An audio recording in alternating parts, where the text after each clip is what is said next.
Anganwadi worker union की एक बैठक झज्जर की रविदास धर्मशाला में आयोजित की गई, जिसमें कई फैसलों पर निर्णय लिया गया। बैठक में मुख्य रूप से उपस्थित यूनियन नेता हनुमान गोदारा ने कहा कि पिछले दिनों आंदोलन के दौरान जो समझौता हुआ था वो सरकार ने अब तक लागू नहीं किया।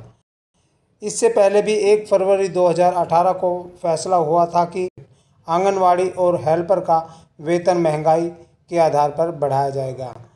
उसकी 3-4 किस्तें तो सरकार द्वारा दी गई, लेकिन जो बढ़ोतरी 6 महीने में होनी थी वो सरकार ने अब तक नहीं की, वो रोकी हुई है। इसी प्रकार केंद्र और राज्य सरकार मिलकर पैसा देती है, पर अब तक केंद्र सरकार का पैसा उन्हें नहीं मिला है। उन्होंने सरकार को आगाह करते हुए कहा कि पहले तो सरकार को पत्राचार के दौरान बैठक के लिए आमंत्रित किया जाएगा। अगर फिर भी बात नहीं बनी तो आंदोलन की तैयारी हमारे द्वारा की जाएगी। आज भारतीय मजदूर संघ से संबंधित जो हमारी आंगनवाड़ी यूनियन है, उसकी प्रांत की कार्यकारिणी की आज ये बैठक रखी गई है। आप सबको ध्यान है कि एक बड़ा आंदोलन पीछे आंगनवाड़ी का चला था और 29 दिसंबर को माननीय मुख्यमंत्री जी के साथ एक समझौता हुआ था। उस समझौते को आज तक भी पूर्ण रूप से इम्प्लीमेंट नहीं किया गया है, क्योंकि इससे पहले भी सरकार ने 1 फरवरी 2018 को एक समझौता किया था कि आंगनवाड़ी में जो कार्यरत हेल्पर और वर्कर है उनका जो वेतन है वो हर 6 माह में महंगाई के आधार पर बढ़ाया जाएगा।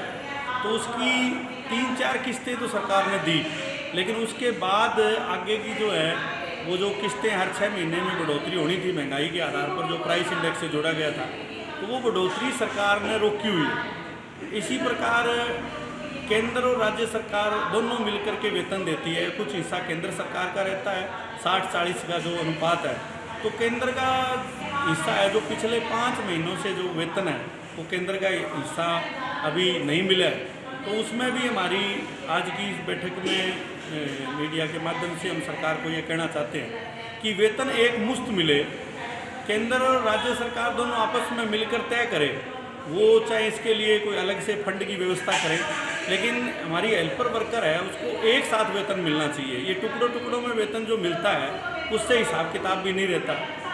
और आज अगर सिलेंडर क्योंकि 1100-1200 रुपये हो गया, पिछले 2-3 महीनों से बच्चों का जब राशन बढ़ाते हैं तो उसके लिए सिलेंडर की आवश्यकता पड़ती है, तो वो भी आंगनवाड़ी वर्कर हेल्पर अपने पैसे से वो क्या नाम भरवा रही है, उसका पैसा भी रिलीज नहीं है। ऐसे ही प्रमोशन को लेकर के वर्कर से जो सुपरवाइज़र की प्रमोशन होती है तो उसमें सरकार ने उम्र का जो बैन लगाया है, उन्होंने एक उम्र की वो कर दी, जबकि बाकी विभागों में प्रमोशन होती है तो उसमें आयु सीमा नहीं होती।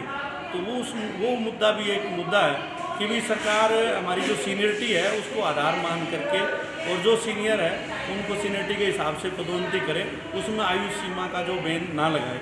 ऐसे ही हेल्पर बड़ी संख्या में पढ़ी लिखी है, उनकी भी जो पदोन्नति है वो वर्कर की पोस्टें जो खाली है उसमें करे, और वो कोटा भी जो 25% है उसको बढ़ा करके कम से कम 50% करे, क्योंकि बहुत सी हेल्पर की पोस्टें खाली होने के कारण वहाँ बच्चों को जो राशन वितरण है या वहाँ की बाकी व्यवस्था है वो भी प्रभावित होती है। तो आज की इस बैठक में हम सरकार ने जो 29 तारीख को वादे किए थे उसको सरकार पूरा करे, इसको लेकर के एक प्रस्ताव पारित करके एक मांग पत्र सरकार को भेजेंगे। अगर सरकार ने सुनाई नहीं की तो फिर हम कोई आगे आंदोलन का निर्णय लेंगे।